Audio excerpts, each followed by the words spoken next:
Hi, this is Troy Lewis, lead pastor of Steamboat Christian Center, and this is Vision Moments, an inspirational videocast that provides vision, insights, and growth opportunities for you to stay resourced and connected to our vision to love God and to love people.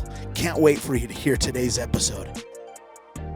Hello, my name is Michelle Stillman, and welcome to tuning in to Steamboat Christian Center's Inspirational Vision Moment, a cast that provides vision, insight, and growth opportunities for us to stay resourced and connected, as well as engage in our vision to love God and love people. I was tickled several years ago as I boarded a plane from Boston to Denver to discover the first row was open. 2 seats, one for me and one for my daughter. In the aisle seat, there was a gentleman sitting with a crisp business suit on, and as I scooched past him to get to our seats, he said to me, "I don't like to be touched." I looked sideways as I sat down next to him. He was Philistine size, he was broad, he was tall, and he sat curled in on himself, his shoulders curled in, his elbows all but touching, his hands clasped on his lap. This was going to be a long 4.5-hour flight with that bristly first impression. I was reminded of that time that Jesus went out of his way to meet that one by the well, that one woman, Samaritan woman, who was marginalized, broken, hurting, out of his way to start a conversation and to foster that conversation despite her curt responses, her bristly responses, like puffs of smoke thrown out to cover up her hurt, her rejection.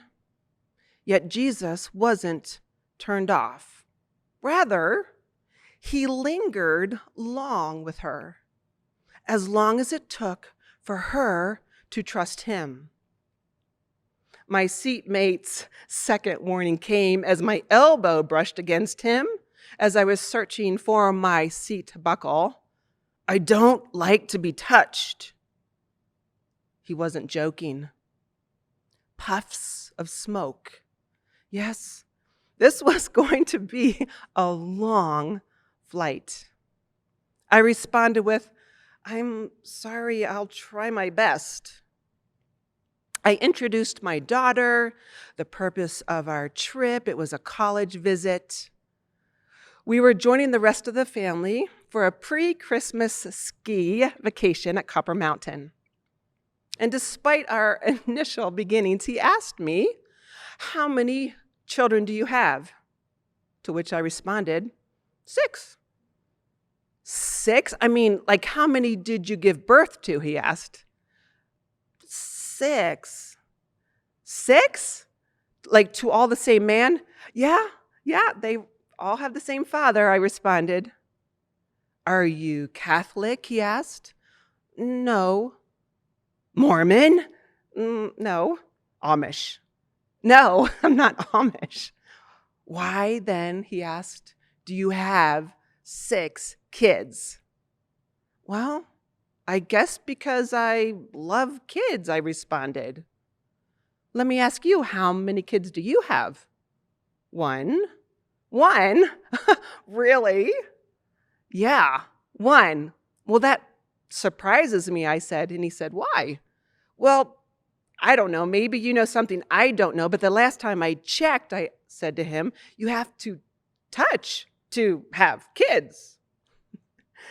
The laughter began to dissipate that puff of smoke.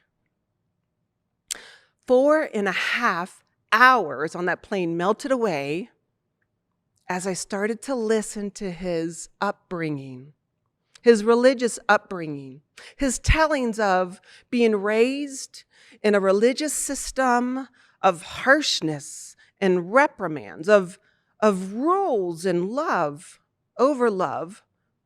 and of being beaten down in a school by authority figures who were meant to mold a heart, not scar it. His view of God was warped. It was so different than that God-man Jesus who lingered long with that Samaritan woman. As we were descending, he said something that was not true of God, to which I said, I've never heard that before. Where do you find that in the Bible? He thought for a bit.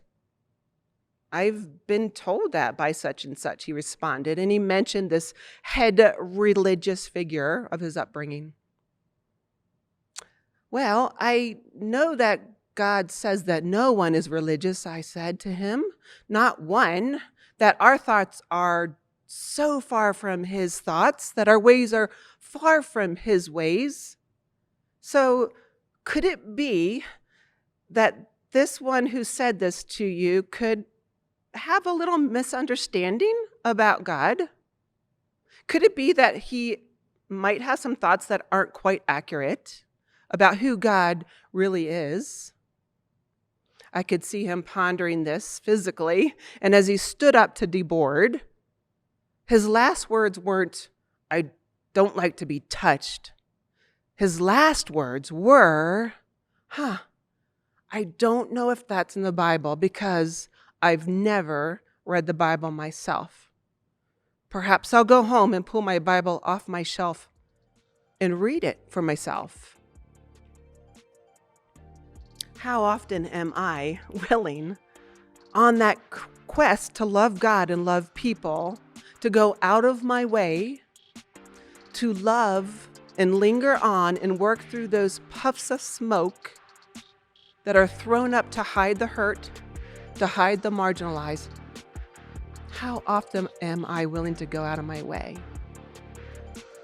And as the Danny Gokey song goes, and it all comes down to this: love God and love people.